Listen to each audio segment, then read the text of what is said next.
1737, sometimes storekeeper, colonel of militia, member of the general court, landowner, leader in civic improvements. Brother William signed the declaration.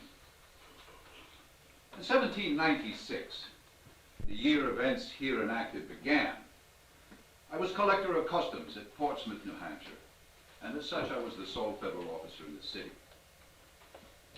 The second week of June, there arrived by ship a fugitive slave, a woman of 22, named Ona Maria Judge. Of the 5,000 souls then in the city, some 90 were freedmen. Most set at liberty during the war, and the need of troops outweighed the claim of property. The rest, subsequently, freed by law, their owners compensated.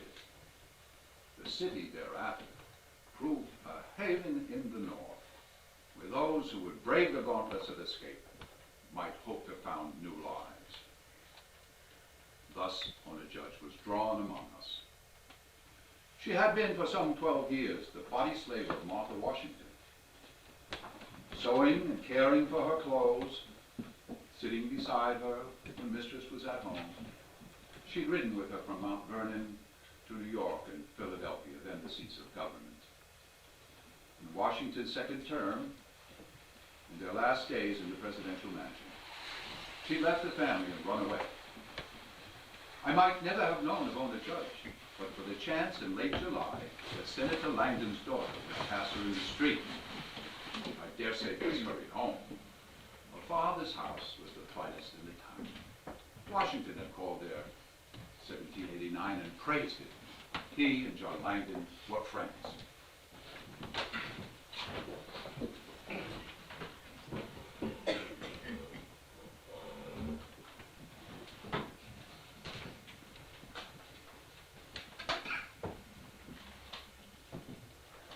Does your brother plan on dropping off, sir?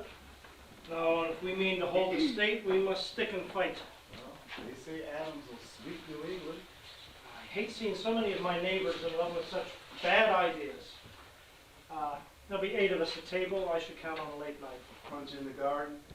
To begin, if the wind will keep off the mosquitoes. I'll draft them in, Miss Betts. Yes, my dear. Yes, guess whom I saw on the square. Never mind, you can't. Not the wildest chance she brushed by, as if she didn't know me, but of course she did. Here's a hint. Philadelphia. A lady from Philadelphia. Not a lady, Father, a lady's maid. One might say the lady's maid. I saw Oni Judge. I know her. Father, Mrs. Washington's Oni. How many times have you paid respects and seen her sitting there? The needlepoint woman. Yes, she must have run before they went south, but not before we left town or we'd have heard. How long would it take her to reach Portsmouth? Well, depending on how she came. 2 or 3 weeks. She's been here since June, like a creature of the night you never see. I wonder how she lives. Oni's never bought a box of fish or a pound of candles in her entire life. Well, she's not been advertised to my knowledge. Oh, by the president. How could he? Father, why would she leave them? She had a room to herself. I've seen it. A room in the presidential mansion. I'd mortgage my soul. The urge to be free, my dear, is like the urge to breathe. But everyone says the Washingtons are mild and humane. Mount Vernon is a model farm. I believe the terms are comparative. I'd like to see the quarters before I judge. Well, anyway, only special. Mrs. Washington raised her from a girl. I think it's heaven's doing I should be the one. Isn't it rare? Just when Portsmouth seems like the dreariest outpost, an affair of the first rank sails into view. Careful, dear. Next, you'll outgrow Philadelphia. You'll be desolate for Paris. What? Nothing in the shops? Mother, I just saw Oni Judge, Mrs. Washington's Oni. Where? In the square. She pretended not to see me. She brushed right by. And whom have you told? Just Father. The square was crowded. She was trusting in the numbers. Not a syllable of this beyond this room. John, not a word. She may bolt as it is. She knows she's been seen. She may run for Canada. Mother, why would she leave them? She had a room to herself. Why? Because the human heart is perverse. Those we dote on can turn and tear us. Oh, poor dear Martha. She wanted children with him so terribly. Ona was a daughter, all but. Well, maybe if nothing untoward follows, no one looks her up or speaks her name, she'll think Betts decided it wasn't she. Or that Betts is with her. And she'll stay where she can be found. We'll write this evening. Another method would be not to write. Our dear friend has suffered a great loss. You don't feel it, John. What's one servant, more or less, eh? Believe me, this has hurt, and we are in a position to repair it. Yes, and what if they'd heard from someone else and wrote asking if we knew when he was in town? You think of the mistress, but not the maid. She can't have known the toils and uncertainty of making it on her own. Good Lord, what duties had she? Laying out a few clothes and sitting beside the kindest mistress in the world while the great ones of the age danced attendance? She has lived on Olympus. And what is she now, some barren corner in the corner of the town? And yet, she didn't say to Bess, "Help me get back home." I want your promise not to speak of this, John. Only means nothing to us. Her mistress and her master, and by the way, are you still his friend? Will both count for worlds. They may be retiring from office, but they will dwell in our affections forever. Now promise, John. At my discretion. Father, if you think of it, you'll be rescuing Oni. She must be miserable so far from her folks. Alone but free. How does that balance out? Oh, I think I shall ask Charlotte if she's in a merry vein. One never knows about Charlotte. The phaeton is ready, madam. Will you come, Bess? Oh, yes, I surely will. Bye-bye, Father. Goodbye, sweet. Anything I can bring you? Yes, you might ask Henry if you see him what he hears of Doddard. Does he think of withdrawing? Well, that would concentrate Yeah, them. so we fear. Au revoir. Soft. Here's a question perhaps you know. Concerning bondage in the South, why would a house slave run away sooner than a field hand? House slave is better equipped, sir. Picks up knowledge of the world. How coaches run, place, names. He's gonna need every scrap, because the white man's eye will try him and his ear will test every word, mile after mile. That's why slave codes outlaw reading. A fellow who can't read signs of schedules or spell his names more or less chained to the ground. Why do you ask? The subject came up recently, and the one party supposed the heavier the labor, the greater the inducement to abscond. Would if you could. They try cross country. They lie up by day, they foot the roads all night, steal their food, hope for the mercy at a stranger's door. Fraction went through, runners are the strong. Were you talking to an abolitionist? I should think the opposite. You don't speak out on slavery. No, I don't. I've made enemies a host of other ways. You made enemies before the war, but you spoke out on independence. Well, but there were thousands, all charged and primed, and when a great cause lodges in men's breasts, the work comes easy. Freedom for the slave is a good cause. I'd be crying in the wilderness with a handful of prophets catching locusts in our hats. I dared when the odds were fat, you see, but I've never thrown myself under Herod's knife. No, sir. Never mistook you for a saint. I just hate to see that eminence attained and not hear a word drift down. You fancy a crusade, Si. Go south yourself and spirit them away. I can't preserve everything I have wrought. This house, the Senate, the trade, the silver on your shoes. If I jam my fingers in people's eyes, everything depends on favor. Will you have that new hop with supper? Yes. Shoot it to them. I want to hear their hearts tonight. Sir?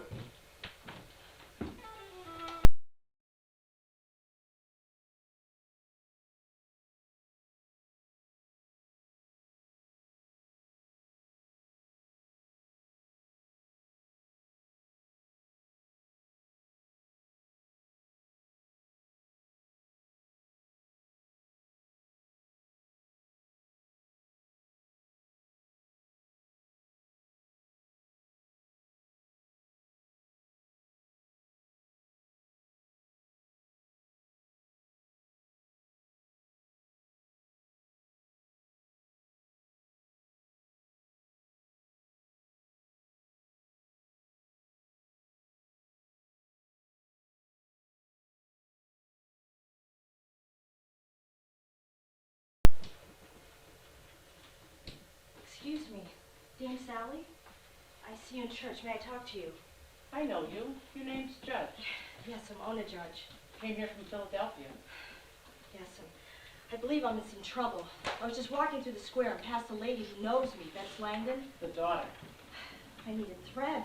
I thought Market Day would be crowded, but there she was. I can't believe they placed me till now. Fact is, days go by and no one says a word. I thought I'd find friends. Nobody knows what you're made of. Folks are prudent. You can't blame them. In Philadelphia, they said Portsmouth was receptive. So's Boston. So's Canada. But they're all a sight shy of paradise. Besides, you're no milkmaid off the scrub farm in the foothills. It's a long arm back there if you choose to stretch it. I'm thinking I should run. I'm barely feeding myself. I found some I sewing. can't help on the money end. I don't ask you to. How did Washington use you? I thought she truly cared for me. And come to find out that she promised me after she died to the granddaughter. Now you'd have to work for Miss Nellie for one day, and I thought, oh no, not in this life. Well, say we're packing to go to Virginia. I was packing to go. I didn't know where, but I knew if I went back I should never get my liberty. I had friends in Philadelphia carry my things off beforehand, and I left while they were eating dinner. You came by ship? Yes, and with a cargo of leather. How'd you secure the berth? A man came with me, a Frenchman. I posed as his wife's maid, and he knew Lafayette. They gave him entree into the mansion. How'd you two get together? Well, this man stopped me in the hall and asked if I wanted help to run. I thought, here's another one of them blue bloods, got a yen for serving girls. But he said he knew Lafayette and he hated slavery in all forms. He said, test me. And so I did. We met over his shop Sunday afternoons. Did he still call at the house? Oh my, that was. He get the ladies laughing. I'd be sitting by sewing, I'd break thread, drive the needle into my thumb. I thought, Miss Nellie sees it. Surely she does. She's just making out she's blind. He was perfect. He left me 2 days after we arrived. Name Sally. Sometimes I get so low, I think I'll just give in and go on back. Is Bess Langdon sure to tell? Her people are very social. I know that. They never stop charging. Well, her and her mother would come for tea every chance. The senator used to dine with the president. A letter's going to take a couple of weeks, a month or more back and forth. Well, I don't know. They may fetch a warrant for you. Of course, that would raise some dust. They're more apt to skirt the court, lay hold of you some dark night, and bundle you on board. If I had somewhere to hide, Well, that's been done. Or you might look up an abolitionist, gather some allies, make a loud noise. No, I couldn't do that. If you threaten to cry out, that itself might keep them off. Look here, here's Jack Staines. Do you know this bold sailor man? I've seen him in church. How do, Dame Sally? I've been worse, Jack. Thank you. Have you met Miss Judge? I spoke to Miss Judge Sunday last. She turned me off right smartly. How you been keeping, Miss Judge? Well enough. Jack, Miss Judge is in danger of arrest. Bess Langdon knew her in the square. When was that? An hour ago. They won't move without word from above. No, they'll write first. She'll have a month. Have you spoken to the preacher? I've introduced myself. He's a real good man. Wish we could say the same for Brother Staines. Now, don't be cutting me down. Well, Jack, you're a sailor, and all sailors are rips, ain't they? Don't you believe this old woman? Old. Who you dare and call old? I'm only wicked in small things. Miss Judge, my services are yours to do. Thank you, Jack. She says she won't make a public fuss if they come for her. She won't. Well, maybe others will. No, please, don't talk that way. I'm in dread of crowds. I hate rattly speeches. I thought they told me you lived in big cities. I got out once in a while, but I'm a homebody. A homebody, a long way from home. By the way, you watch out for Dame Sally. She'll speak lies behind your back. Any man who dares call me old ain't got hope for mercy. Ooh. There's a jug of cold tea in the well if anybody drink a glass. And Sally, I would love a glass of tea. Jack, If you're sure I won't breathe lightning on the house, sure you want to risk it? I guess my magic's got the start of your magic. These sports that sail the deep, they get to feeling like lords of Timbuktu, even sober. Oh. Come on in, children.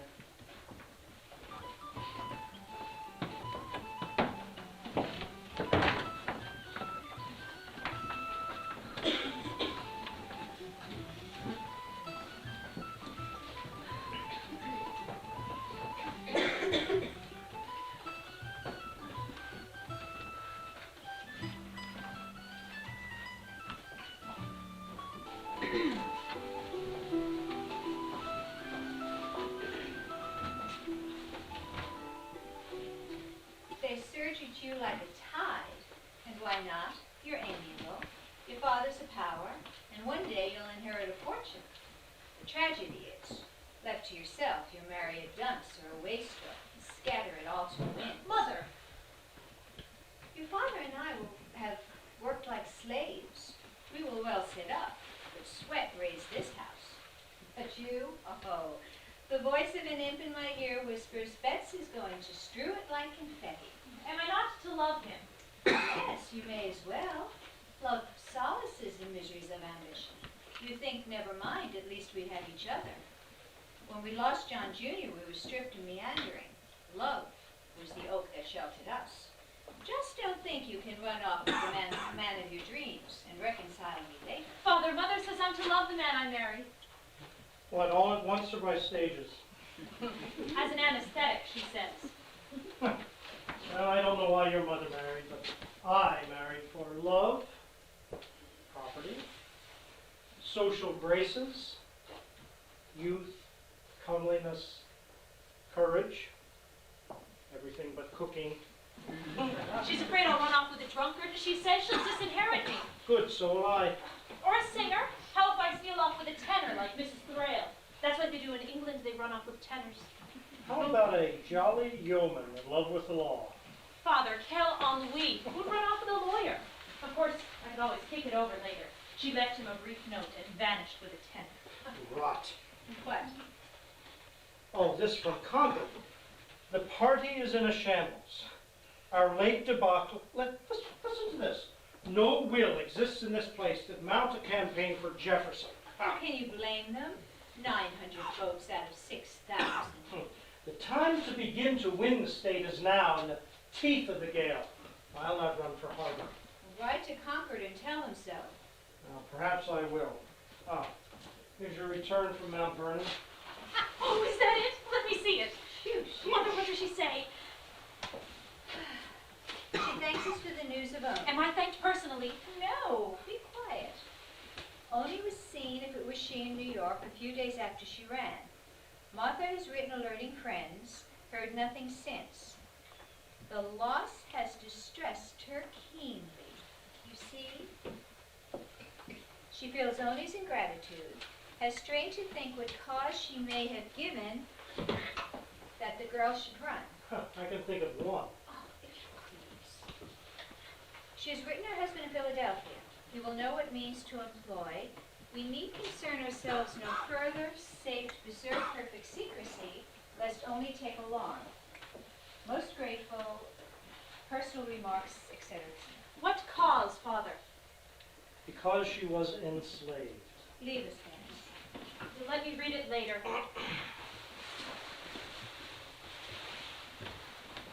Do you mean to transform the system, John? Do you mean to persuade the Washingtons? Or perhaps they'll join Franklin's anti-slavery society? The chief has pronounced his repugnance at owning human beings. He would gladly be shed of the whole business. He was born to it, as was Martha, as was only Judge. She's a dower slave from the Custis estate. May not be the happiest of arrangements, but it's theirs. And incidentally, the country is based upon it.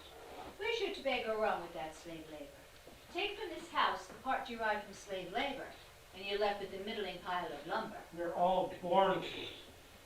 It's like a state of sin. The question is whether we embrace the sin and prosper it, or wait to the ways of redemption. Well, if he is so set against slavery, why not free his slaves and let them work for hire? I suppose it would convulse his neighbors. Oh, how densely woven is the system. You can't repatriate. You can't raise funds for ransom. Slavery endures. I'm not bound to approve it. No. But until you renounce every cargo ever furnished by a slave, it ill behooves you to arraign our friends or to seek to interfere. I don't. The thing's gone way beyond me. I simply won't mention your opinion. Listen, my dear, I don't groan aloud for the chains of Egypt. But here's Oni in our midst. She's run 400 miles. I just wish Bess kept her mouth shut. Martha could do with one less dour slave, could she not? How many do they own anyway? Oh, I think around 300. How will they take her, John? Well, the U.S. attorney may be approached. I'll tell you what, if she'd been a first-term congressman, we'd never have had this gush of solicitude. How the mistress suffers. And I'll tell you, if she had run in the president's first term, you'd not have spoken 3 words. But now he goes home, bruised and diminished. Oh, And here the organs swell. We must wait to the ways of redemption. John, nobody likes slavery except monsters. But there it is, not to be dislodged. When you cheer the runaway and call the system sin, you only propagate unrest. Would you have them raise Santa Mango at Mount Vernon? Would you hear of them butchered in their beds? No, we pray not. Well then, for God's sake, let be. There, how's that? Striking. Who's coming? Chris and Letty and Dolly. John, if only had been whipped, would you grieve? I help her. But hers has been a privileged situation. Maids of ours might gladly trade places. If you didn't tell them the privilege was for life. Our girls love quitting so. Well, everyone should taste kissing the knobs farewell.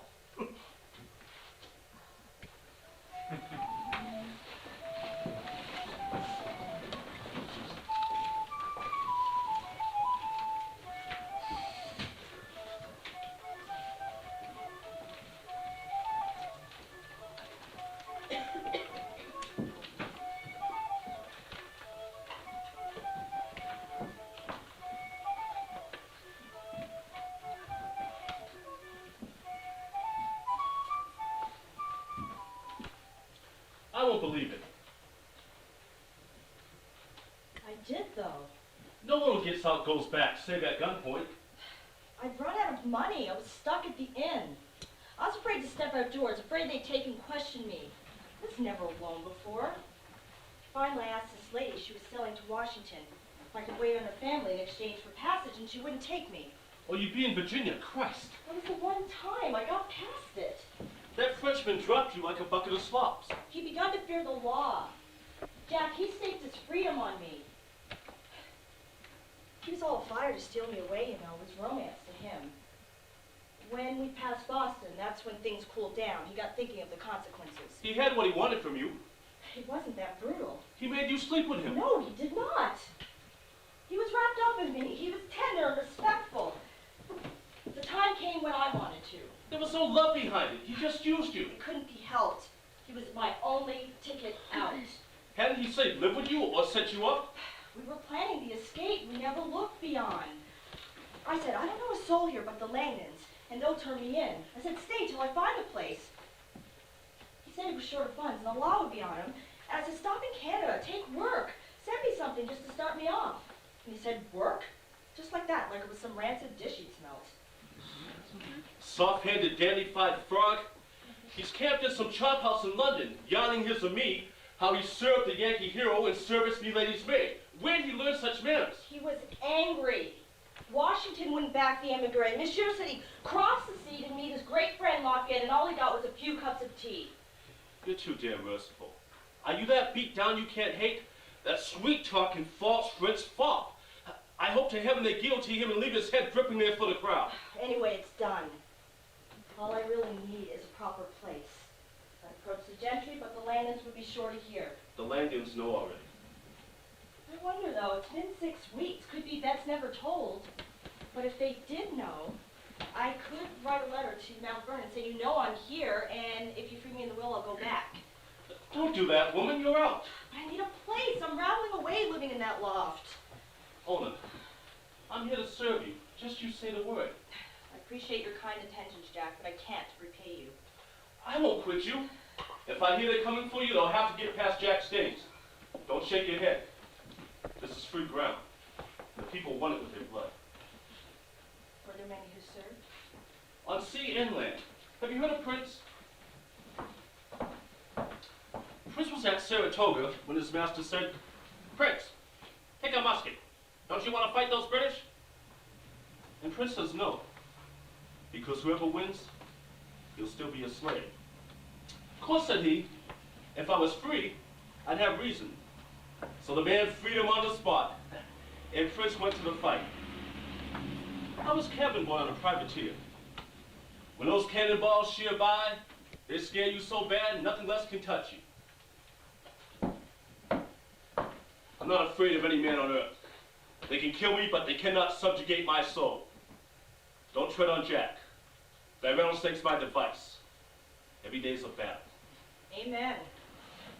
Mona, I have some chokes for you. Please don't cast old Jack on an island waste where he'll never see the face of the one he loves. You wouldn't be lonely long, Jack. The mermaids would comfort you. These mermaids are all drunks and desperados. Ona, you're the finest, trimmest woman I've ever beheld. I've gazed on my share, but none of it made the land seem so sweet. I can see now how a man can learn to love dirt under his fingernails. Not you, Jack. Farm life would kill you. But I perish happy. That's how I feel. Jack, let's just be friends and leave it there. We'll swap war stories, drink a little wine, stroll by the riverside. I may even slope for Canada, I can't tell, but let's not grow fond here. Too late for that, Miss Judge.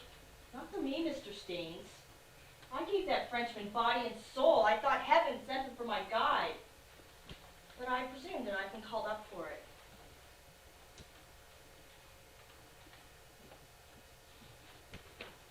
I thought you might be able to make use of this. What is it? It's a primer. That book teaches you to read. You said you were keen to learn. Yes. Look here. G, as runs the glass, our life don't pass. And there's a rhyme for every letter. H, my book and heart, must never part. I'll help you with it if you like. Jack, what won't you do to win me?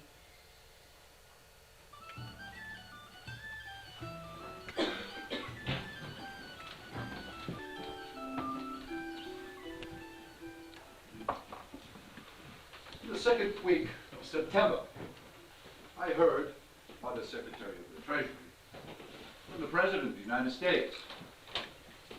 I was furnished an account of Mona Judge and requested to retrieve and send her back.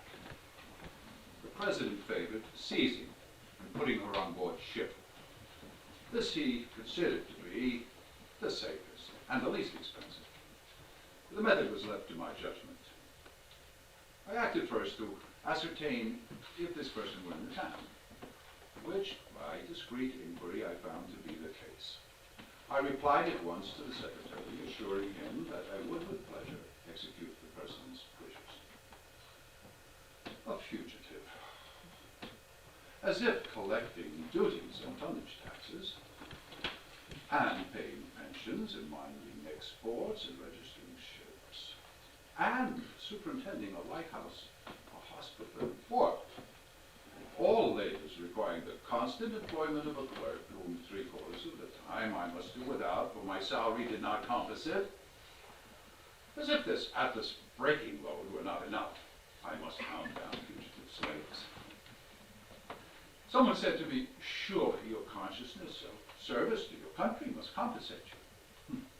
I replied, no man will give more, and that is everything the good of the country requires.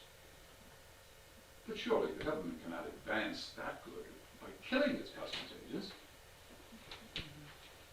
Had she not feared discovery, Mona Judge must have made her living with no trouble.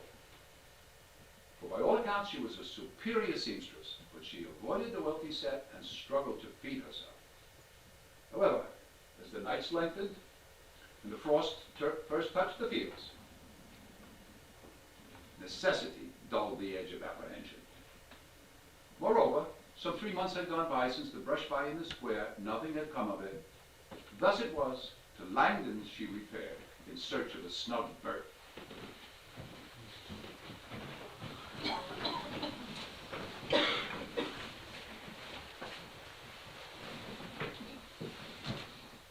Let tyrants shake their iron rods, and slavery clank their galling chains. We fear them not, we trust in God. New England's God forever reigns.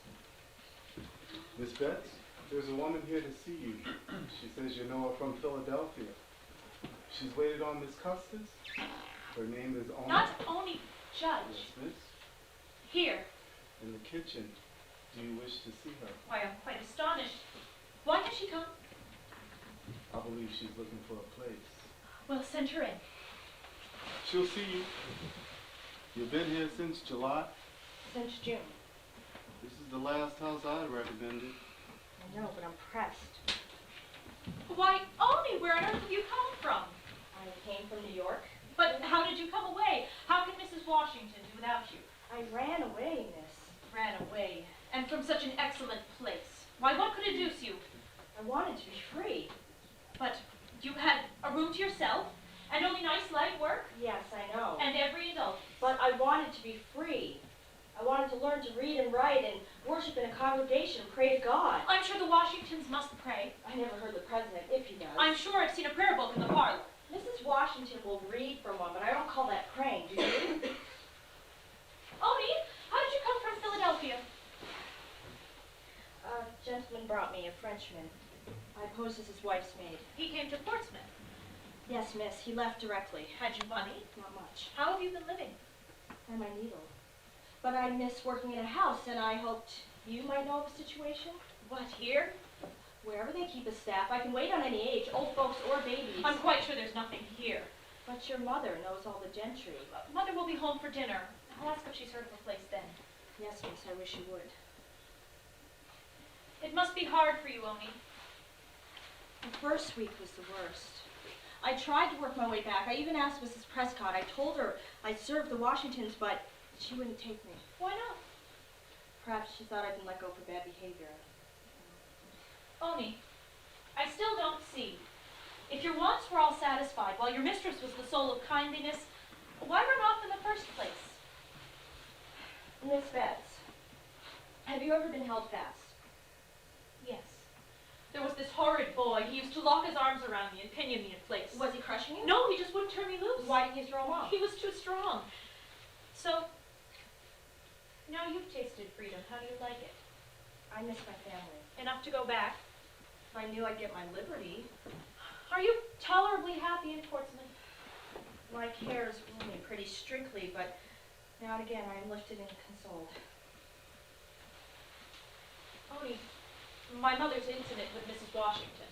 Yes, miss, I know. Did you not consider that in coming here you were risking discovery? Yes, but I thought maybe you knew I was in Portsmouth and decided not to tell. That was taking a great chance. Now when there's nothing better. The land hasn't gushed with milk and honey. If your presence were betrayed, would you fly? I haven't saved any passage money. I suppose I could lose myself in the pines. I wonder if you went up into Maine, the Indians would hide you.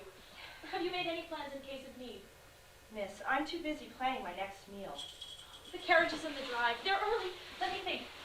Oni, I have a dress I want. Line, could you sew it for me? Yes, miss, I could. Our local seamstress has copied the French plates, but I'm sure you've handled scores of the real thing. Yes, if you... Perhaps you'll build me one when the new plates arrive. If I'm still here. I was so afraid the revolution would destroy their fashion, but some things root too deep for mere war and mass murder. They can never kill luxury, nor vanity, nor the mania for the new. A la mode is always a la mode. Yes, Your mother's asking for you? I'll fetch the dress.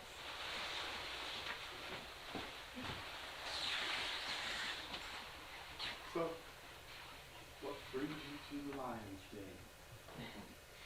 Beth saw me in July. No one's bothered me since. I thought maybe she decided not to tell. Unlikely. They've been exchanging letters. Who has? Mrs. L and Mrs. W. And it's certain. If I'm to be seized, will you send me word? One of the footmen mentioned you were in town. I've not heard a syllable from the Langdons. Then again, I wouldn't. Scorn the keyhole. I used to be trusted myself. I might have met you in Philadelphia, but they leave me to run the house. Washington drank tea right here. It might not mean much to you, but it made a big noise around here. I keep looking for a better situation, but north of Boston, this is it. Have you secured a hiding place? Beth told me to go on up into Maine and hide with the Indians. She felt bad for betraying me. Some Quakers over the Dover, you might find a house. Yeah, I've just been keeping out of sight. I could ask questions if you'd like. Thank you, that's kind of you. Meantime, find a hole you can tuck into, someone's loft, closet under the stairs. I won't hear a thing, but if I should, I'll warn you. Send Dame Sally, that'll reach me. Well, Aunt, what a long way you've come. Hello, Mrs. Simon. Do you know Miss Iris? No, ma'am, we never met.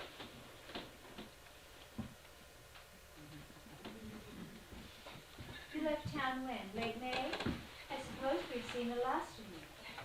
I was just admiring your home. It's much grander than Mount Vernon. Well, it's newer only. The city has prospered.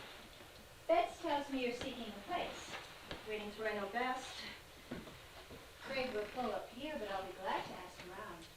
I appreciate that, Mrs. Wyman. I can wait on any age. Do the Washingtons know your whereabouts? Can't say if they do. Why didn't you land in Boston only? It's much larger. Was it for fear of being known? Yes, and too many old soldiers and politicians. Of course, your aunt's parlor was the glory of this age. I'm sure you were given reasons for absconding. I wanted to be free. Well, don't we all? I sometimes think if I'd have to face one more reception, bandy chat with one more old crocodile, I shall break all to bits like a porcelain fallen off the mantel. I drive by fishwives only, and I envy them. Their comfortable clothes, their loose tongues. Why, I am the least free person I know. Even on Sundays I'm obliged to dress for church. I am sewn in so straight I can scarcely breathe. Life constrains us all, only in every station. All of us labor, and all of us suffer the death of dreams. Do you understand what I'm telling you? Yes, ma'am. Well, you're not mine to lecture. Tell me, Oni, have you made acquaintance, have the blacks opened their arms to you? Yes, a few. Northern folks seem to hold back. All of us, yes. It's the winters that make us inward.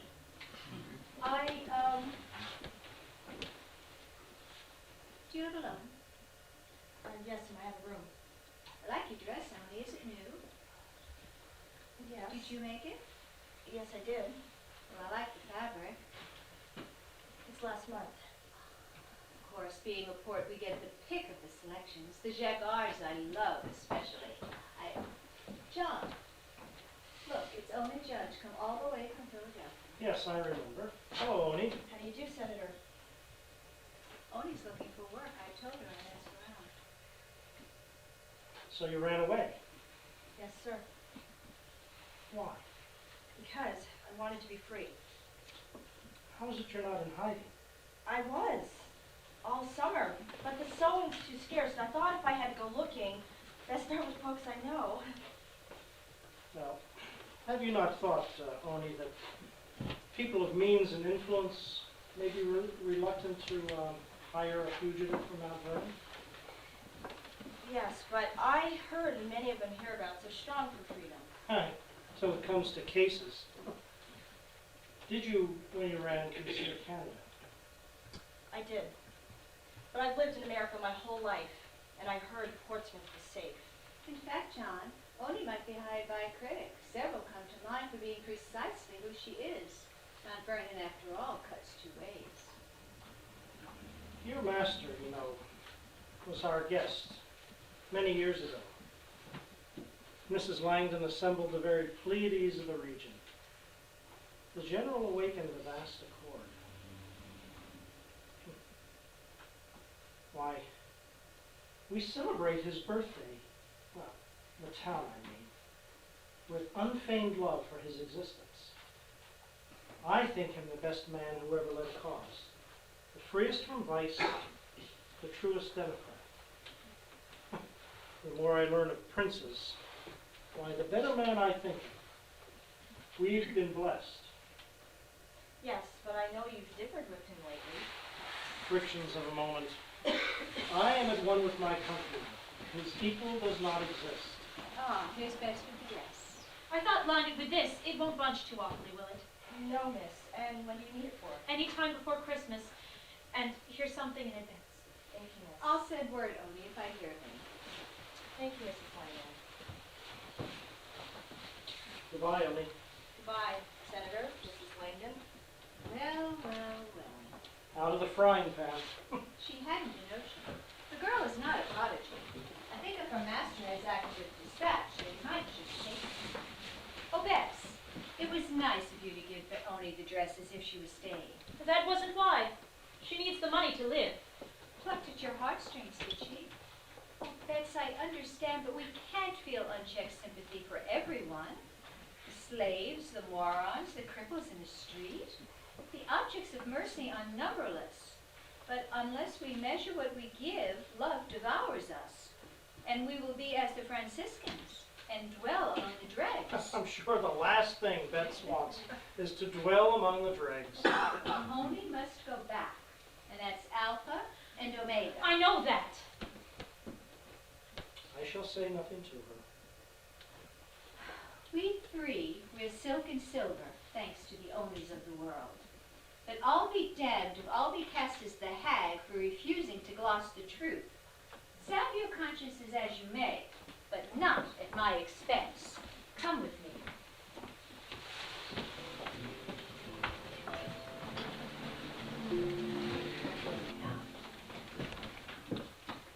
Una now began calling the larger houses, marching round day after day. Thus her name came to Mrs. Whipple's nose. I had put off tending the president's request for some 2 months, but now I could see that any further delay might find her a place where I would be hard put to extract her. A ship destined for Philadelphia, happening to lie in port, I first discovered her place of residence, and then engaged in passage. I stepped lightly. The town was full of hotheads and combustibles. The year before, 300 had rioted over the wording of the treaty. I would faithfully execute the president's wishes. Could I do so constantly with public order? But the business fairly bristled with bad choices. On the morning of the sailing date, I sent for Ona Judge as if to be employed in my family. I was never one for main force, but a modicum of guile would suffice. Ah, Oni, come right in. I gather you've applied to several houses Yes, sir. and come to us from Philadelphia, from the Washingtons. Can this be true? Yes, sir. I've worked for Mrs. Washington for many years. Oh, of course I know the president. Took a boat ride with him right here 7 years ago. Splendid figure of a man. Surely is. Large and straight in the saddle. I wish I could say I knew his lady. What sort of person is she? Well, she's very well loved. Very thoughtful of others. She's a soldier's wife, so her cares were always for her husband. I treated you well. Almost like a daughter. She nursed me in sickness. I was given my own room. An excellent mistress. Yes, sir, the best. Must have been a powerful inducement to cause you to separate yourself. It was. It was because I wanted to be free. Someone showed you a vision of the promised land and offered to leave you there. I've dreamed of liberty for years. During the war, the women would read from the rights of man and common sense, and I was young then, but once I understood, that's what I wanted for myself, to be free. I see. Come and go as I would, to learn to read and write. Naomi, what decided you want Portsmouth? Entered numbers have come here and lived here completely free. Have you found it so? Yes, sir, they're free, but they're not equal. Have you met with sympathy from them? I made some acquaintances, yes, sir. And how did they view your having one? I expect they're glad of it. My brother William, you know the signer, formed the basis of his wealth on the Caribbean trade. They called it blackberry. I myself owned 4 before the war, but I'm curious, Oni, are there any circumstances under which you might willingly return? Yes. Yes, I believe there are. Are there indeed? If I knew my liberty was sure on my mistress's death, I'd go back. But last year I was told I'd be handed on to a certain relative, and I'd rather suffer death than work for her. Well, let me understand it. You would put aside freedom for the now. If your freedom were guaranteed in your mistress's will. That's right. Well, she's getting on in years. How sweet her decline would be. Yes, but the masters don't generally tell whether the will spells freedom on death. They're afraid someone might kill them for it. Yes, it would tempt a saint. But this news cheers me only. I think I see a way. Well, I have been a trifle indirect for the sake of eliciting the facts. But you know, as customs collector, I work for the president. And I have a letter here touching on your escape. It directs me to retrieve and send you back. Speaks of your value to your mistress and so on. But what do they know of things in Portsmouth? Here lies the fugitive, here lies the ship. How bring one unto the other? Conceive my quandary. What ship do you mean, Mr. Whipple? The schooner at the wharf, she sails this afternoon. No, only don't, I won't force you. Or let me say in all candor, I should be loath to resort to force. Only, let me propose instead something suggested by your remarks. Something I think will satisfy all sides. Will you not hear me? Suppose I were to obtain the thing you seek, which is freedom on her death. How can you do that? Obtain your freedom. The letter says that I'm to pursue such measures as seem best to me. Now I ask you, what could be more pleasing than to welcome you back, enjoy your service the remainder of her days, and when she passes, to effect your manumission? Now, those are far and away the best terms, as I see it, of which the case admits. You would write me those conditions. Yes, indeed. A full account showing the town rife with opinion and prone to flash. Any resort to force, like sowing dragon's teeth, would raise a host of troubles. I shall say I agreed upon these terms. I suppose it would be heaven to see my friends again, Then we've decided. but I have to pack my things. Oh, plenty of time. And Time's at 2. some work to be returned, a couple of dresses. Leave them with me. I'll see they get back. I have to say goodbye to my friends. Your new friends, will they try dissuading you? Some of them are real strong-minded, but... Perhaps it's best to say nothing. Well then, you know what I'll do? If anybody sees me packing or carrying my things, I'll just tell them that you've just hired me, and I'm going to live with you and your family. Oh, capital. Capital, my girl, you are gifted. Well, if anybody knew I meant to go back, Yes, they bend all their powers to dissuade you. yes, I fear they would. Only this is working out. You go and pack now. Return at 1. I'll start my account. You shall carry it. My girl, I can't tell you what shadows this dispels. We have cut the knot. Yes. Now don't forget, 1 o'clock. And no later than 1. Yes. Thank you, Mr. Whipple.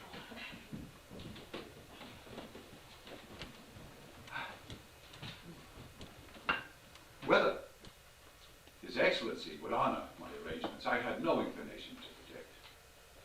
She would say that was the great point. Out of my city, out of my purview.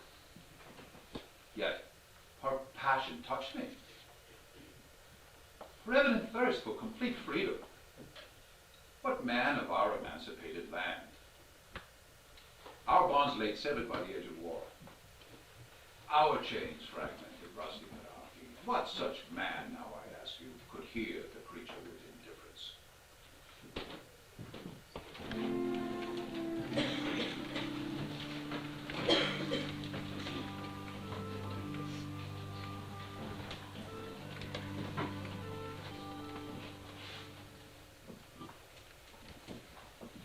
Well, hello.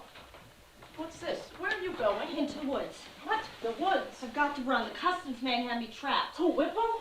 I'm due in his office at 1, or he'll send them for me. A letter came from Washington telling him to return me. Oh, he did. When Whipple said, there's a schooner at the wharf, I could have walked a mile straight. He could have bound and gagged me.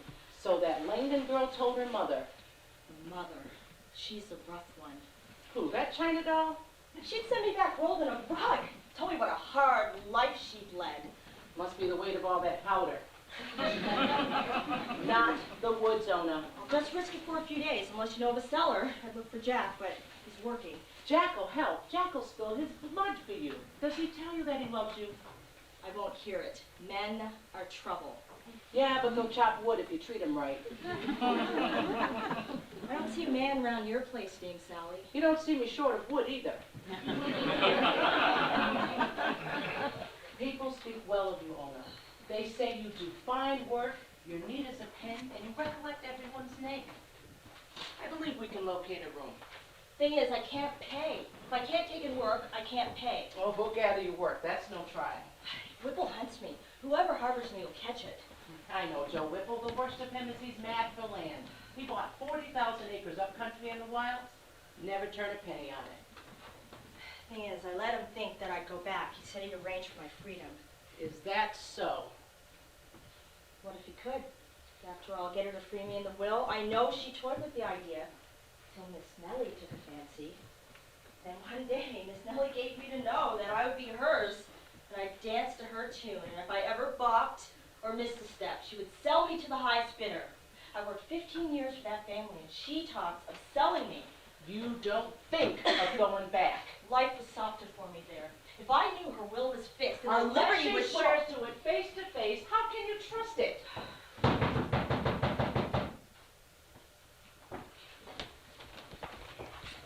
Jack, come on, snarl this woman.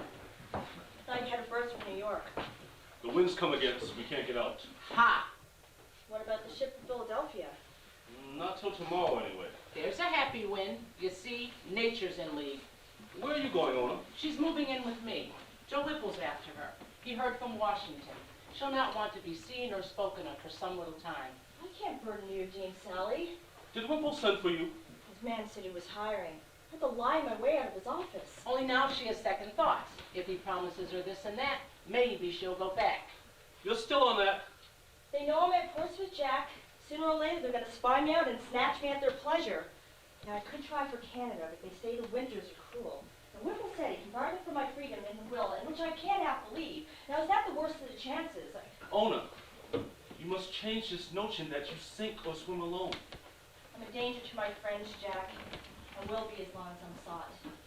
Now, the girl may press it. She has a fever for me. I won't know a quiet day. The first one who comes to lay hands on you, I will kill him. Now, Jack, let's be calm.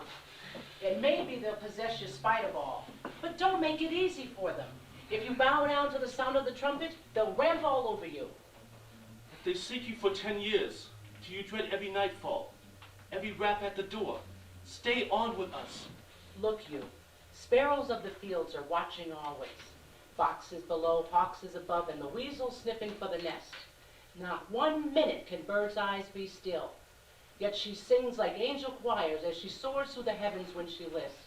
Don't ask her to hop in the cage, it's safe and dry, 'cause bird's gone. Not worth the fuss. All right, now she's fishing. Hook a fat one on her line.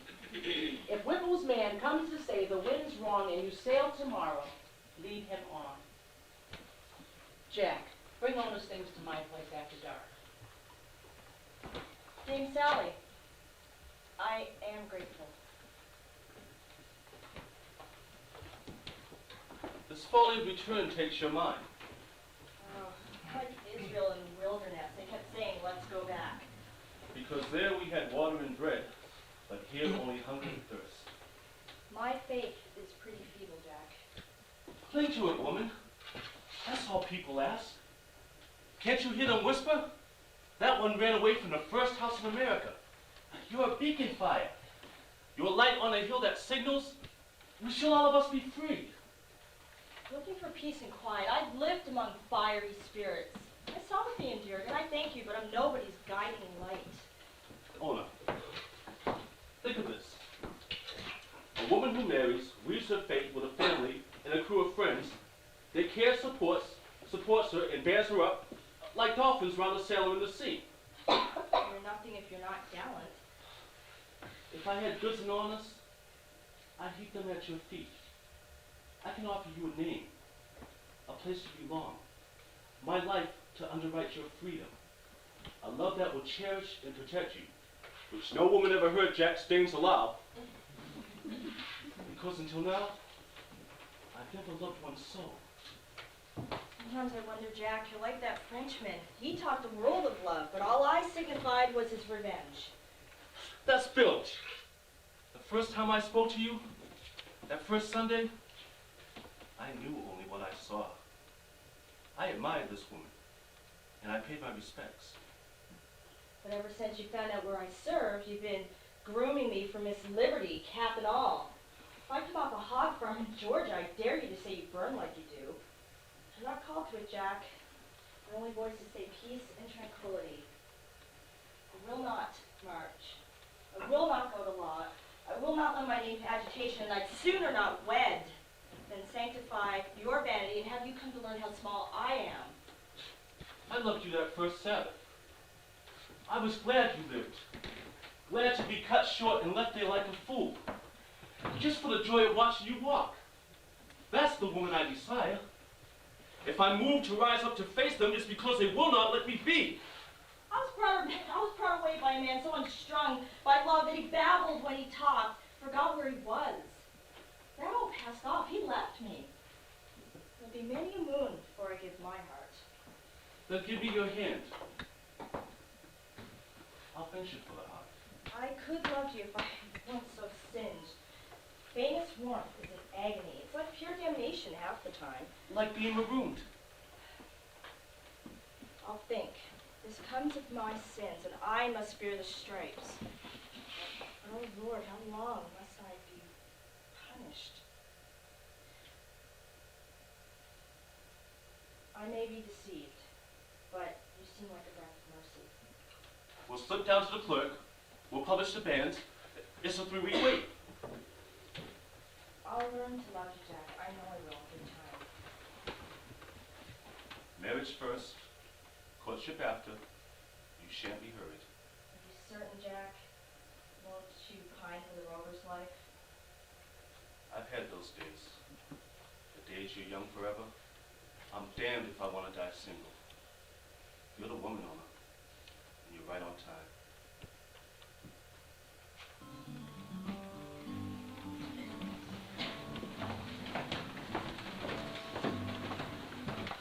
The next day, the ship from Philadelphia sailed without her.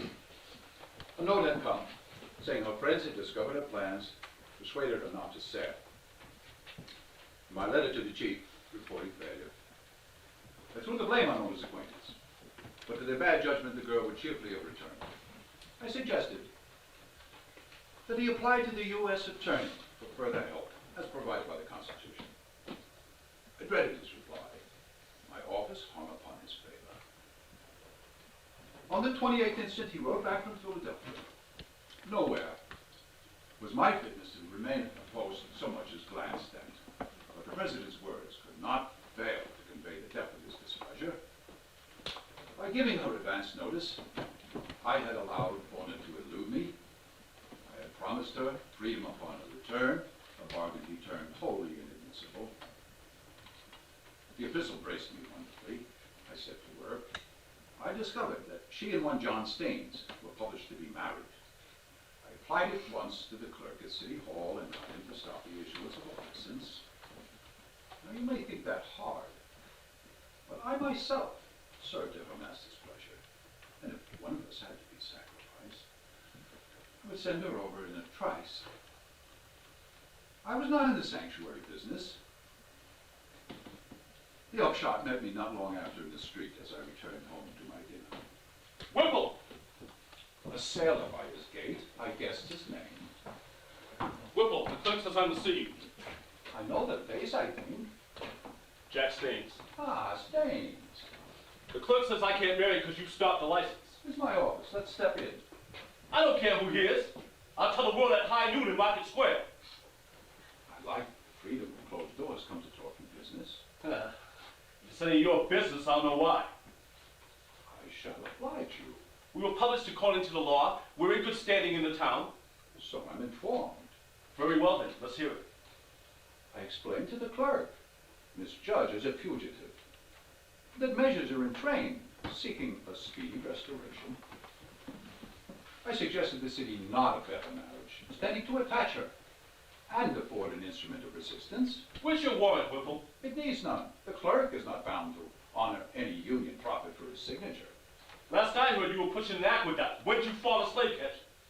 I'm the federal officer. Requests have been made in writing. Request to stop my marriage?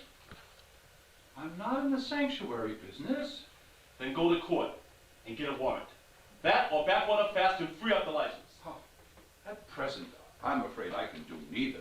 This is going to be resented. What state do you think you're living in? Stays, I sat on the matter 2 months. I could have bound and shipped her out on a half-dozen vessels. You mean personally bound her and wrenched the scissors from her hands? I want you to abandon all hope of a quiet embarkation. You beware, Mr. Agent. There are weapons laid by for thieves who come in the night. She expressed a willingness to return. Are you the one persuaded her not to sail? I persuaded her not to run high in the woods. You want this business muffled and slip by. But I tell you, the watch is on deck. This is a matter between the president and his family and a servant of many years.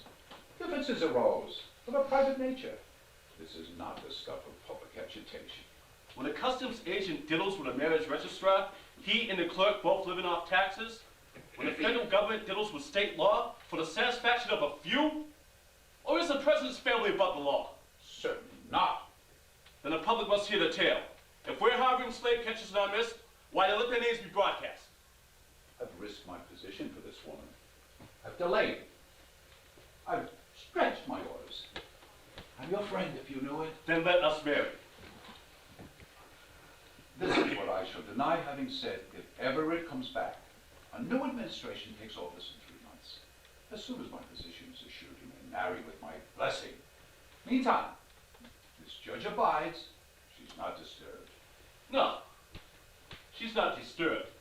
She wants my name and can't have it. She's got you tricking her into your web. Langdon's peaching on her. Sneak's watching her every step till she dares to stroll in the square. She can't sleep. She starts at shadows on the wall. But Ola's not disturbed. You know, since the state banned slavery, the radicals haven't had a local cause. I think Ola's case will fire him like a haystack. Stains.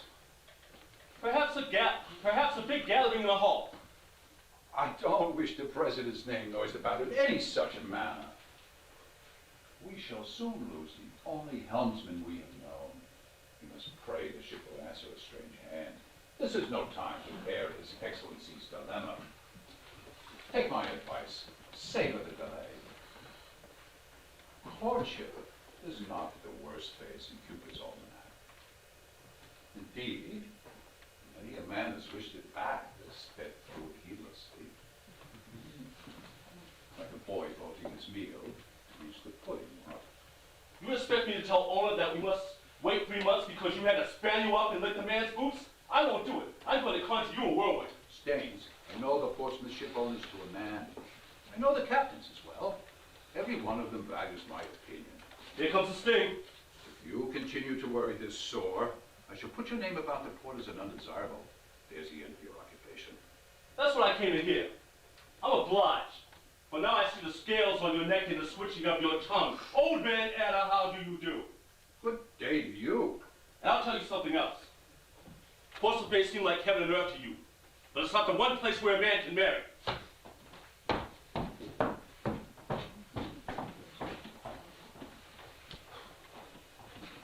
A few weeks later, they got round me. They obtained a civil marriage in a neighboring town, Greenland, some 4 miles south. And thus, Ona won herself a husband, a home, and an interval of freedom. But her mistress at Mount Vernon had not forgotten her, nor had she accepted her loss as final, as you shall see.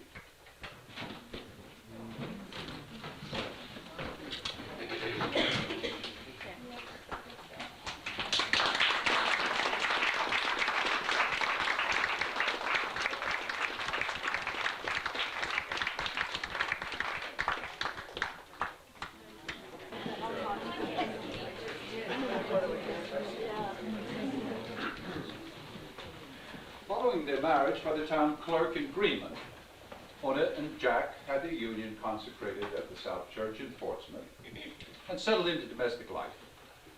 Una found work sewing. Jack shipped the lively Atlantic trades. And after 2 years, they produced a little girl whom they named Elizabeth. Since the marriage, nothing had been heard from Mount Vernon. They must have hoped that Ona's freedom was a fait accompli. In the meantime, the Langdons' daughter Bets had married a lawyer named Elwyn, an Englishman with a practice in Philadelphia, and in 2 years had born 2 children. Her latest, in the summer of 1799, while in Portsmouth. That September, a guest arrived.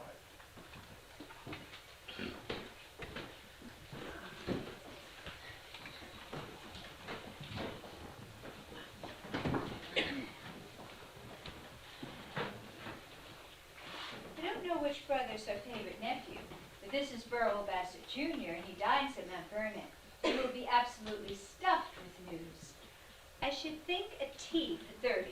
Next Thursday? Perfect. Tea, cider, Madeira, use the Limoges, and pots and pots of mums. I should count on a dinner as well, the business element. He's evidently come north to sign contracts. Oh, Mr. Bassett is a coup. He comes as if on cue to inaugurate our season. More later. Invitations Bets for 30 of the elect. Who's Bassett? Burwell Bassett Jr. He's Martha's nephew. Your father's gone to fetch him from the inn. He speaks of timber and hardware, but I wonder if human cargo doesn't top the list. You think he's been sent for Oni? Would not astonish me. Martha relied on that girl for 12 years. They had shared trials that would wring the heart. You heard Oni had a child. A girl, is it? Oni's pretty well installed. She may not like to think of going back. Well, if Mr. Bassett obtains a warrant, she may not like Is it, Oni's but child free or slave by law? children of chattel slaves are slaves to the furthest generation. What a horrid system. And you will keep that view entirely to yourself. Mr. Bassett is our guest. He does not require to be enlightened. Imitate your father. He has a gift verging on genius for humoring men whose opinions he despises. I can always tell. Yes, but they can't. Mr. Hamilton once confided in your father for half an hour before he realized that John opposed nearly everything he stood for. I hear them. Suppose Mr. Bassett should inquire what I think of slavery. He won't. But if he should, Least said is best, and nothing where the help can fear. Now mind me that. I will. The carriage is in the drive. Now remember, everything we say she will hear. Just imagine she sits at your elbow with her hand cupped at her ear. Have you anything to fear from Mrs. Washington? I mean, seeing they're retired. The only thing I ever feared was being left off her list. But I grew to love her, and I will not have her wounded by a thoughtless word. I'm sure when she lived in Philadelphia, she heard slavery attacked. Yes, but not in her parlor and not by close friends. Bets, who's been tutoring you? You never used to take sides. I know. One day I got to thinking. Well, I liked you better when you didn't.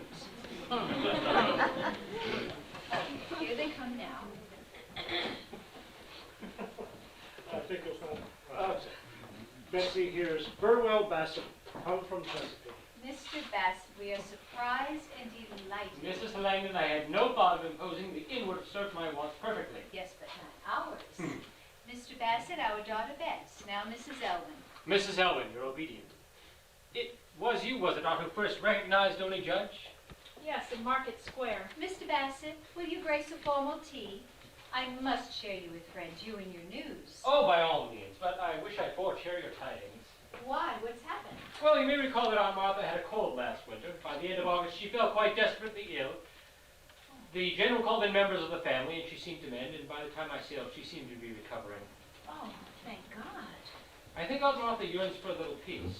She and the general have dwelt in the eye of the storm for 20 years. I know the general left office with a will. He fairly leapt into private life. He buys land, he sells it, he resurveys, he's building 2 houses in the federal city, all of which Aunt Martha could abide. He had also had to go reorganize the army. The fate of thousands weighs on his soul now and on hers. Well, it shan't come to war. We'll see calmer days. Her lesser vexations are domestic. None of the new girls is worth Oni's shadow. Odie knew her so perfectly, could anticipate a wish even before it formed. A servant like Oni besots a mistress. She's waiting for anything less. Yes, our servants ruin us as well. But in different ways, and ruin us they do. May I ask, are all your servants colored? Yes, sir. I'm amazed. I thought with the institution up here defunct, that black servants would be scarce as hen's teeth, but fancy. A black in livery drives the carriage. A black major domo's at the door. Well, I'll tell you what, sir. When the winds of ambition blew me off the pond, people of means hereabouts had 3 outward signs. They lived in big houses, they drove fancy rigs, and they owned slaves. And I swore one day I would too. But by the time my ship had come in, the state had brought slavery to a close. Now I do the next best thing. I pay free men and women to imitate the past. It's a whim, you see. And we've never discussed Oni Judge with any of them. I don't know how it is up here, but at home you scarcely dare think a thing for fear the servants will learn. They draw your secrets as a sponge draws moisture. It forces you to practice the most thorough duplicity. There must be why Virginia makes such brilliant politicians. Something to wet your whistle, Mr. Bassett. Thank you. I have heard it said that Boston men are crafty. New Englanders, sir. Our craft offsets a short growing season and rather stony ground. Ah, must I look to be trimmed in my transactions? I'm a fair judge of horse flesh and tobacco, but I can't do board feed in my head. We'll provide a native guide. Mr. Bassett, we heard Nellie Custis was married. Yes, in February, about Vernon. Well, her leaving can't have helped your aunt's condition any. She was the light of that house. Well, I suppose not, but children fly the nest, and Nellie was fledged and ready. As was our Bess. But happily she softens the loss with good long summer visits. My husband insists. The yellow fever's been rife in Philadelphia. His work keeps him there? No, he's in England on family affairs. I wonder what we might send your Aunt Martha to lighten the spirits a little. Some token of our love. Let me look in the shops. There is one thing that I could bring her that would go a long way towards lifting her spirits. You must mean Oni Judge. Yes, ma'am. Only Judge. Were you sent to retrieve her? I had mentioned a business trip to Portsmouth. The general wrote me before I left. I expect I'll look in on her and see how she's disposed. She's married to a sailor named Staines. They have a baby girl. Really? I don't believe Aunt Martha knows that. She's joined a church. I've heard she's quite religious. And you see her to talk to? Not since she first came to town. She came looking for work. She has plenty of work now. Her sewing is well thought of. And of course, her manners are perfect. She was so beautifully trained. I never remarked her especially. She was more of a presence than a person. That must be ideal in a body slave. Time enough for Oni. Mr. Bassett, may I show you your room? I shall be delighted.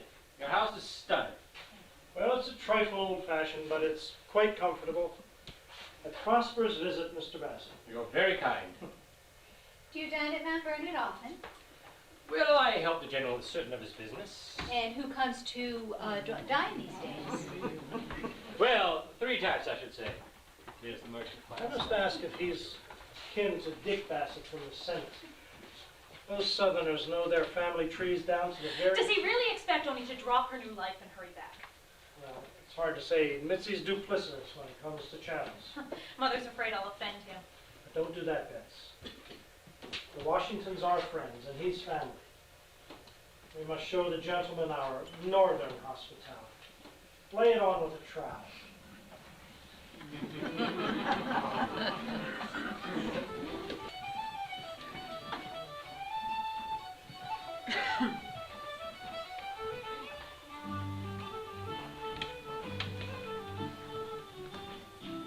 You certain this Bassett was sent? Why else come so far? He's her sister's eldest and they're real close. Think he'll offer you terms? We'll see. Oh, Lord, my guts are churning. It's if I'd run off yesterday, and here they come. I wish Jack were here. He'd speak with Mr. Bassett. He can't have gotten a warrant. They'd be battering the door. Stay near me, Sally. I don't trust myself. Shall I take her in the bedroom? No, I want him to see her. He'll see an eyeful. Only you've come such a world from that old prison house. I've watched you change. You put on green leaves like Maytime. Maybe I should leave till he goes. How long can he stay? He does business in Virginia and it's harvest. He can't touch you in broad day. Hear him out. But if I can't be found, he'll give me up and go. Let's not jump like a bug. Let's learn what's in his mind. There he is. What will I do, skip out the back? Only you must look this devil in the face. See if he's alone. He's by himself. What say? You settled? Hang on, darling. Here comes the Egyptian. Step in, Mr. Bassett. Well, Oni, there you are. It's been, what, nearly 4 years? I'm the last person you anticipated. I know they're fond of you, Mr. Bassett. I'll leave the three of you alone.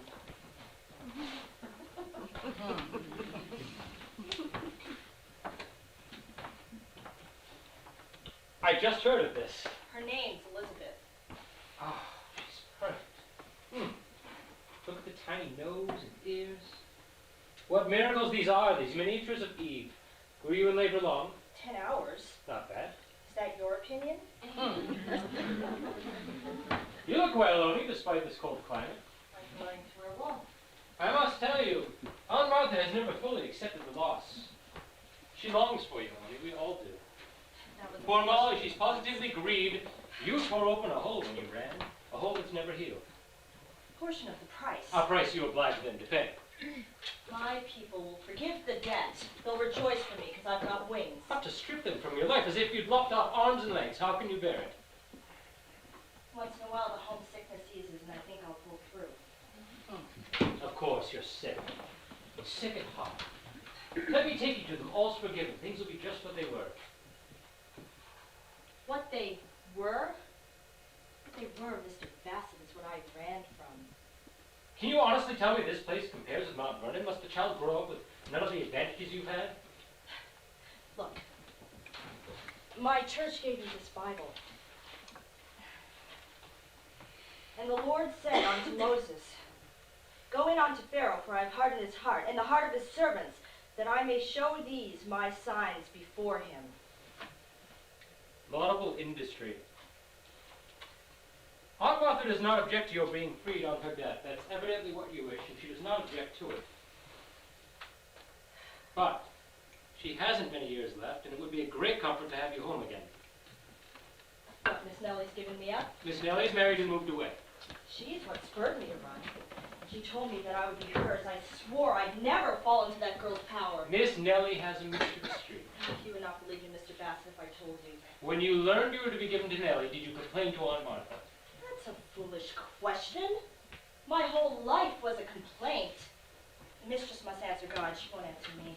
Besides, Miss Nellie's the apple of her eye, and whatever she got, she desired.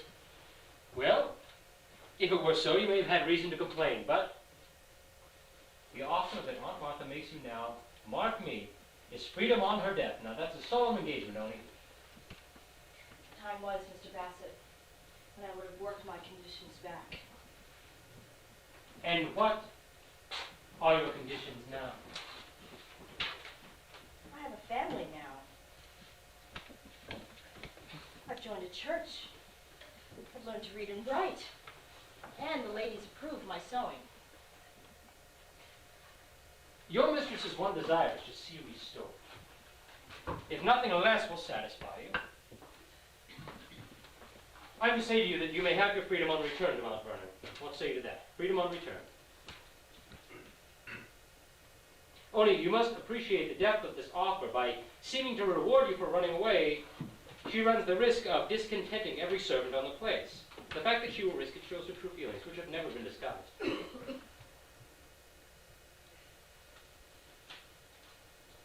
Your ingratitude is highly disturbing. I gave her 12 years. She taught you parlor ways. You'd be in scullery or scrubbing floors. Your high sense of worth derives from her, this feeling you deserve your freedom. Very well, she grants you that, but you owe her these last few years. I'm grateful she taught me to sew, for I find there's a living in it. But I promise you, I paid for my lessons. Let's not start reckoning who owes whom nor how much. Your ledger's not long enough. they'd written Whipple in the beginning. Freedom on return. You couldn't have driven me from this ship. I had harsh times. The paradise I found was cold foreign soil where they talked in gibberish and hid themselves and no one cared a hoot, where their eyes shriveled and died. I came to think liberty was a bait for hell.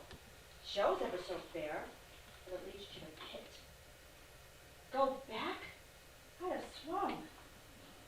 It's like learning to read. By and by you start to make out the words.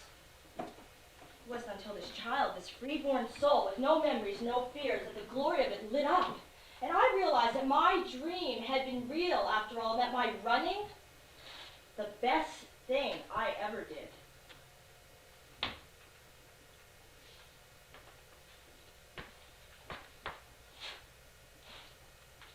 Only, you won your case. Now come home. Come home and be free. I am free now, and choose to remain so. What chance your husband would settle in Virginia? Jack burned Virginia to the cellars, but as for Ah, settling... so you fallen among firebrands, I see. Jack is jealous of his independence. He's a child of the revolution. I heard two opinions of you, Ollie. One, that you were simple, without deceit, but easily led. The other, that you were not seduced, but if it was your skill to bend others to your will, it seemed weak as a reed.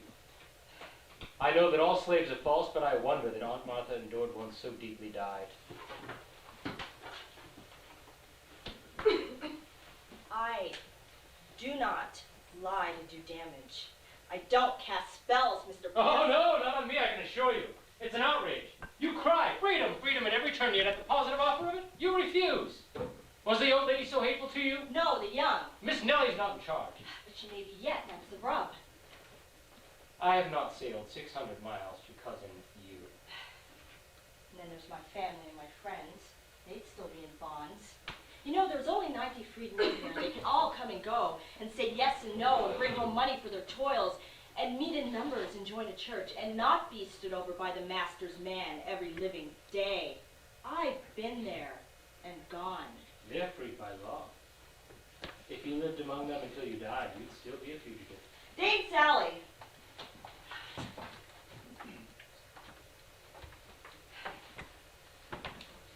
You had only to return to be released once and forever. You may scorn the bargain and trumpet your freedom, but don't be fooled, my girl. You are not free. You are only uncaught. Mr. Bassett has finished with me. Are you satisfied, Mr. Bassett? Satisfied as to what? As to what you came for? I'm satisfied that some people don't know what's good for them. Like the ignorant savage who threw away the pearl. If you change your mind, send me a language. There he goes. There goes Mr. Bassett, hound. Oh, he found this. We couldn't flush us out. Think of it, he came all that way. Did you see that man's chest swell like a regular prize Oh, cow? I put him off. I heard you. Oh, he tempted me, Sally. I'm thinking about my brother and the rest. Oh, it pulls at me dreadfully, but I said I would not. I jumped out. It didn't feel sublime. I'd love to know why they sent him. To fetch me back. But how? But you heard, offer me freedom. Why not write that to Whipple? Why send the nephew? Perhaps they wished it kept secret that they yielded so. Can't be. Once they freed you, everyone would know. Do you think he means violence? I wish Jack was here. I worry about the nights.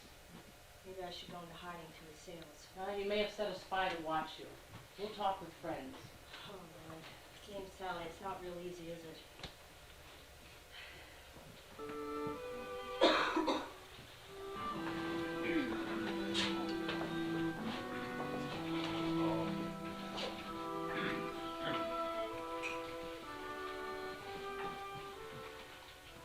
The quarry, having proved impervious to his lures, Earl Bassett now prepared to abduct her. He spent the balance of his stay signing contracts and meeting folks at Langdon's, but his hidden purpose, he advanced the grog shop on Water Street. It was pointed a likely vessel, found the captain willing, and booked 2 passages for Baltimore. He then hired 2 men to assist him. Langdons, on the eve of his departure, regaled him with a splendid meal, topped off with a marigold port. Well, it's no secret. When Adams crushed us 3 years ago, we set to work. We've registered voters the length and breadth of the state. We'll turn them out for Jefferson. Will he carry the state? Well, we dare to hope. Odd to think of a Yankee winning Virginia than losing New Hampshire to a Virginian. It's a contest of interests, not of section. Do you think of a run for office, Mr. Bassett? What, leap into the maelstrom? Thank you, no. Some men only find their feet in the vortex. I can sell land and commodities, but to sell myself to 10,000 voters and to have my character flayed and salted in the town square? No. The committee work alone would paralyze my brain. Well, perhaps if women took part, it would more appeal. My dear, there's no politics without women. Yes, but one tires of indirection. I have a yen to vote. The country lost a great chance in the Constitution. We might have led the world. Don't you think so, Mr. Bassett? Madam? I dare not say. He talks like a politician anyway. Come, sir. Can all men be created equal and not women as well? Have you not forsworn the Declaration? Women in Congress, do you mean? In Congress? On the bench? Why not? What, pregnant senators? Extraordinary. Well, they tell me queens have given birth and remained monarchs. They've kept their thrones. Are we meant for monarchs, but not magistrates or mayors? Well, of course, Deborah was a judge, but... Can you help me, sir? Oh, no. Speak from the heart, Mr. Bassett. I suppose women are as capable as men are of fouling up affairs. They're as factional and as fractious, can be bought and sold in comparable numbers. Certain women, like men, will embrace a narrative, call it gospel. They'll panic at a rumor, slander, backbite, misrepresent, actually come to think of it. Why not indeed? Yes, women in Congress, I'm for it. You're humorous, Mr. Bassett, but not quite sincere. No, I assure you. But think where massive changes must occur. I fear men love their tradition. They would no more free us of their own will than would England and the colonies, not if we petitioned for a generation. What, are you counseling war, my dear? Are the ladies laying up powder and ball? You will find it hard to keep equality in bounds. Look before you, you men of liberty, for the rest of us, to strike for the self-same rights. Bassett. When the French, who fought beside us, took home their smoldering wicks of revolution and what they touched off. Well, a man little realizes when he blows white smoke into a flame that the breeze may come round and scorch his own derriere. Is your reign in danger then? I am tottering, sir, tottering. Cook is asking about breakfast. What would you fancy, Mr. Bassett? Ah, it's all been superb. Some regional favorite? Cape Cod turkey. Oh, must we? What is Cape Cod turkey? Creamed salt codfish. Ah, absolutely, Si. On waffles, tell her, and put a good chunk in to soak. We will grant you peace on simple terms of equality, that ideal so fragrant in your nostrils. Just grant us the right to vote and the right to own property. Madam, if all women were as capable as yourself, who could say you no? Oh, Betsy's capable. Yes, but I like things the way they are. My husband votes as I wish him to. He saves me the trouble of going to the polls. And what if he is headstrong or a ninny and votes wrong? Not Mr. Elwyn, he's instructed. And what of the spinster and the widow with no man to coerce? Are you content that they should remain mute? The world's not perfect, Mother. Hark, my mistress Ravenous calls for her late supper. I'll say good night, Mr. Bassett, and see you at breakfast. Good night. Put me in your prayers. Always do. I'm afraid Bets has her rights and ideals a little confused. I'll just go straighten her away. What think you, sir? Do I oppress them? Ah, free as eagles. Senator, I feel compelled to let you know what I intend. I would be sorry to involve your name, but as the chance exists, I think it only fair to forewarn you. Why, what's afoot? I was entrusted with a double commission. I was to offer Oni her freedom on return to Mount Vernon, which, by all accounts, was the sum of her desires. Freedom, and one into the family, who could spurn it? Well, she refused. I was instructed in that case to take her bodily and bring her home. Oh, yes. I've engaged 2 men who we rendezvous at 11 and at midnight we force a window where she lives and see her and the baby stowed aboard ship. In 2 hours, at 12 midnight. They assure me her street is clear at that hour. I'm hoping for a smooth translation, but life is wrinkled, as you know. It may be chaos lurks. If the event should somehow sour and the whole business come to light, it will be recalled that I was your guest and there's your name dragged in. My dear sir, what a burden for you. It comes of my slighting the implications, like a man who returns a slap in a flash of dudgeon. Little does he reckon the cold dawn in the surgeon's bag. I admit I hadn't realized how badly they want her. Servants engraft themselves over time, Senator. Betsy has felt Martha's loss quite And we are obliged to run them down, for if one flags with impunity, the rest take note. Servitude is a state of mind which we must study to preserve. It is the art of getting large numbers to submit. Like horses, they must not realize their strength. You have heard what hell erupts when the magic fails. I wish it were not so. Do you, sir? Oh, it's a loathsome, decrepit business. I've had that very thought upon defending a bad bill. What has conspired, I ask myself, to enlist my powers in this folly? Yet we carry through. Now, the office requires it, and the gains we seek. If I could look beyond today, towards a bright mark whither we were tending, or a nobler cause for slavery than a yellow weed, I could raise my children to some good hope. The one chance is gradual emancipation. But surely not when the system flourishes. It doesn't. It limps along. The fields are broken down. The waste disgraces husbandry. No, there's just enough profit to tease us on a little farther yet. Surely you're not going to keep Burl up all night. Not at all, my dear. A nightcap, and I'm off for bed. Let me hunt up a certain antique pale essence. The very thing for a bon voyage, or a deed of derring doom. Oh, I'm afraid you're in for William and Mary. He only speaks of it when the spirit moves, but I see the salamander in his eye. Had you married him when they took the fort? 3 years later. Ah. We've had 22 years, but I've lived 40 of the score. He was at Saratoga, was he not? There is one. Please tell your Aunt Martha that we think of her with the kindest of sentiments. You know why Bassett's here? To buy timber. Yes, and to meet with Oni Staines and talk her back. She refused his deal. Now he tells me he's hired 2 men. They're to seize her at midnight. She sails with him tomorrow. Do you know where Oni lives? Dame Sally knows. Well, go to her and tell Oni to be out of town before 12 midnight. Wear a peak coat and a watch cap. I'll close up. Has Miss Langdon been told? No, we must keep it from her. Drop a word to Cook on your way out. I didn't know you sympathized. Well, if Bassett is fool enough to confide in me, he's no judge of character. An uproar at this time does me no good whatsoever. Very well, Senator. Sigh. Take care they're not watching the house. No, she was the one in royal blue with the high false color in her cheek. Oh, yes, the tinkling silver. Yes. Pris has a mania for genealogy. She infuriates John. He calls her a monarchist. Is she a monarchist? No, just a snob.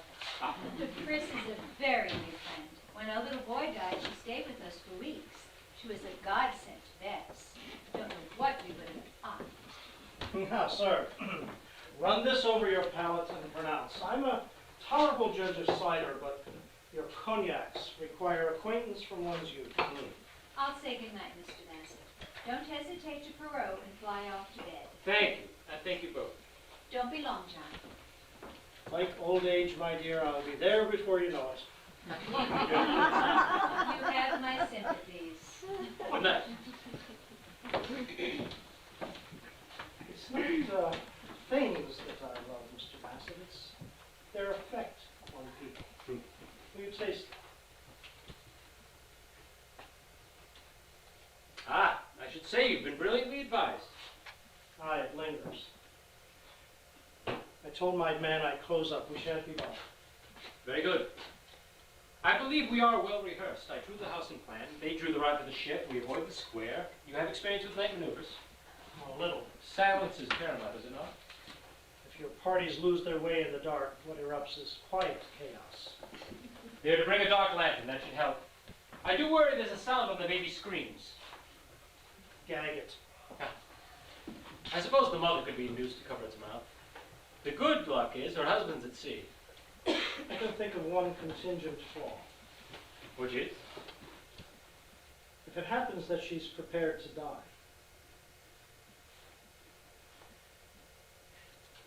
In that case, we must overpower and bind her. noisy work. I'm relying on surprise. I do worry there's a sound when the window is forced. There's where the artistry of your colleagues comes in. An old hand with a pry bar will part a sash as soft as velvet drapes. Will you be wearing masks? Oh yes, full hoods. I wish it were over. Oh, that's no help. Will you be armed? I have a pocket pistol. One of them carries a slungshot. Knives? I shouldn't be surprised. I do hope you'll try not to murder anyone. God forbid. I mean, by way of defending yourself. Suppose it should happen that when you enter, you come face to face with a man they've hired for the purpose. I can't think they've had word, Senator. Well, not if your toughs are mum. I won't shed blood. Not for this. Well, I must go change my clothes. I'll see you to the door. Your wife spoke of William and Mary. Was there much bloodshed taking the fort? Happily none. They were few and soon surrendered. The bloodshed came later. Their stores yielded scores of powder. We hid them for a year and they went to Boston with Stark's column, and there slew many a tall man at Bunker Hill. All in the name of freedom. That paradox lives at the heart. They wouldn't let us go, my friend. They would tread us down. No. I mean to say my paradox. I give you the Republic. The Republic.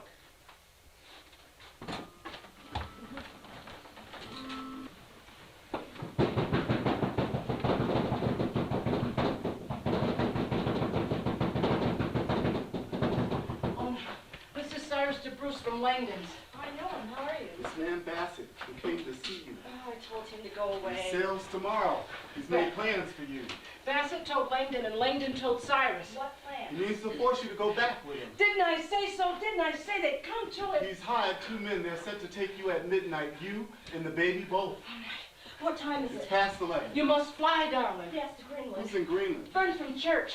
They said if ever I was pressed to come ahead. Greenland's a long hike with a baby. I can hire a hack. There's one up the street. Will you watch it for me? Look both ways before you step out. Shall I wake the babe and wrap her? No, let her sleep a moment before the wind hits her. I thought they'd write Ona off, but that old woman in Virginia, she won't let go. She wants her property and makes a kidnapper of her nephew. They'll take the baby in the bargain. Hell yes, and think the child repays them for their inconvenience. God in heaven, it's wicked. When's Ona's husband due? Next month. Would Bassett try this if Jack was here? 4 instead of 2. I'm glad Jack's not here. He'd lay for him and kill the first man in the door. Them's hard lines if he killed Martha's nephew. Yeah, but Jack's the kind that would say only let me kill him and hang with a song on my lips. Oh, I'd look for better odds. Quicksilver in his porridge, maybe. Why did Langdon deceive his guests? Not just Bassett, his wife, his friends in Mount Vernon. He claims he cannot risk an uproar if Bassett makes a hash of it. I'm inclined to think he feels for Ona. Does he? Say when he was young, he was wild for liberty. Years have ripened his understanding. But not his wife's. Guess he's not in trouble. She prides herself on friendship with Mrs. W. So their house is divided. Not so you'd notice. Langdon may work in secret, but he'll never declare himself. Do you know the captain who brought Ona here from Philadelphia? No. Who was it? She won't tell his name. She swore not to. Well, it's a crime. He'd be pickled. He and Langdon both. Those are right criminals. How long, Cyrus? Sally, ask a prophet. Don't ask me. There, she's awake. I'll glance in the street. What do we do if they come I'll early? call Bassett by his name. Let's hope a name will check those sons of Belial. Lord God Almighty, you delivered Israel from Pharaoh's hands. Now save this woman and this child, I pray in Jesus' name. Amen. All right, precious, Sally's coming. Still clear. You know, if the French could ever calm down, I might kiss the new world goodbye. A black man's a complete citizen in France. Egalite. They don't see you with slaveholders' eyes. You're a fellow creature walking up and down. Bonjour, mon frère. Wouldn't that gladden your ears? I used to hope Langdon's career would win me a place. He could reach vice president and half these Yankees would still think me a trained ape in broadcloth. Why, isn't he clever? Managing a levy for 100. Doesn't he love the finery? I may do it. I may up anchor and stand out for France. She's dry anyway. Isn't she good? She's a sweet meat and I could just gobble her up. Darling, this is Cyrus, come bid you fly. Cyrus, meet Elizabeth Staines. Hello, daughter. It's awful late, isn't it? Here, hold her. Oh, she's cunning. Well, you must see her by daylight. I hope I get to. Come on, Mama, it's time to go. I think she likes me. Why wouldn't she? You're not half as stuffy as you act. Bets Langdon never dreamt of this. She walks with her little one in her arms and coos at it. I'll never be tapping at her door whispering, run, Miss Betts, the hounds are after you. She sleeps in blessed ignorance while the U.S. Senate guards the door. Sally Owner's back. Baby's awake, but she's quiet. I'm gonna put some clothes in Where's bed. the hat? The boy, he's hitching, so as soon as he can. Here, I started a bag with some diapers and powder. Isn't she good?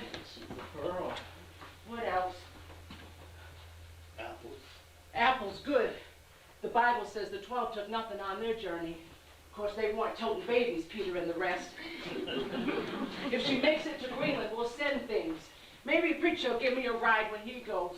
I'm about to wiggle out of my skin. I want more candles. Light is the enemy of the sneak thief. You better wait till they're awake. No, sir. Let there be light. Light drives back the shadows of my soul. Yeah. Let me do that. You take the lead. Oh, darling, what'd you think about that strange man? Isn't he a piece of work? I met Washington on his grand tour. Yeah, I saw him drive by. Langdon introduced me.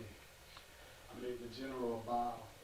His eyes lit on me for a quarter of an instant. I couldn't tell you what he thought of me if he had a thought. Well, that's all they see, those generals. Faces and more faces. I want to live with him how long? 22 years. Let's hope her daughter never gets the honor. I do hope, Cyrus. I had a decent master. He taught me useful arts. I owe him a job at Langdon's. Sally, if it meant going back, I wouldn't run a chateau on the Marne. They don't keep slaves in France. Not for the grandest house in Christendom. I'd sooner scrounge berries or sleep in a mountain cave. That first summer when Whipple was after Ona, she was for crossing into Maine and living with the Indians. On his game. Oh, my. How many candles? All you got. I try to stay busy. I plow the hurt into the work. I strive to live in the practical.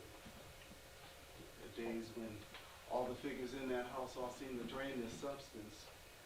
I move amongst them. I speak the words. They weigh no more. They count for no more than a swarm of bubbles. Put those apples in your bag. Looks like Christmas in here with all those candles. That's right. Guess I'll just leave the house as is. I'll shut it for you. Don't linger. Oh, but I think I will. I think I'll greet the gentleman. I'll tell him you took a boat and crossed river. They'll hunt the waterfront. Oh, you'll say one. I don't know. A sailor came, some of Jack's friends. Be careful. Don't you worry about me. This is my neighborhood. As the prophet says, there's more of us than there is of them. Shall I just take her and go up the street? That boy seemed half asleep. Did you tell him what your hurry was? Said it meant my freedom. I'll give him another minute. You'll need money for the fare. I'm all set. This is Staines. It'll be an honor for me to pay your way to Greenland. All right, thank you. I'm still such a worry to my friends. 3 years and I'm on the run again. Here, take your smidgen. She's still dry. She's not going to Virginia. She's never going to know that life. No matter how much I complain of the hard work and the cold weather here, Bassett reminds me why I ran. How far I'll go to keep clear. It's the institution. The whole game's a fraud. You're not the souls of downrightness up here. I'm not compelled. I've lived in a fog for 20 years. That's all blown off. I'm still late for my kin, but I thank God for my friends. If I see Providence anywhere, it's in my sweet acquaintance. You're right, sir. We'll send word. You remind me at every turn, you just gave and gave. I clean like a newborn. If your heart were bottomless, I would drain it. I've never known such joy watching you grow. God bless you, Sally. God bless you all. And you. Watch between us. All set? That's hot. Bye. Bye.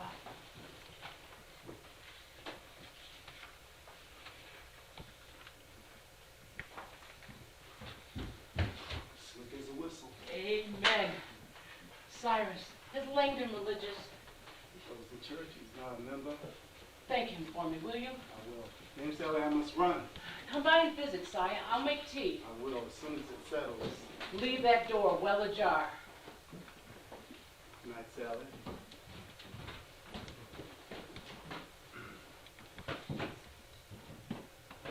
Thus it fell out that on the morrow, Farewell Bassett sailed and brought cold tidings to his aunt.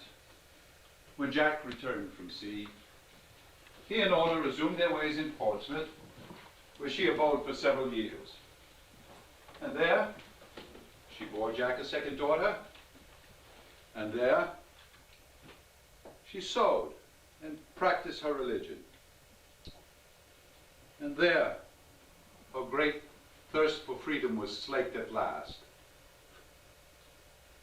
For within 3 months of Bassett's departure, George Washington was dead. And as Ona said, they never troubled her anymore after he was gone.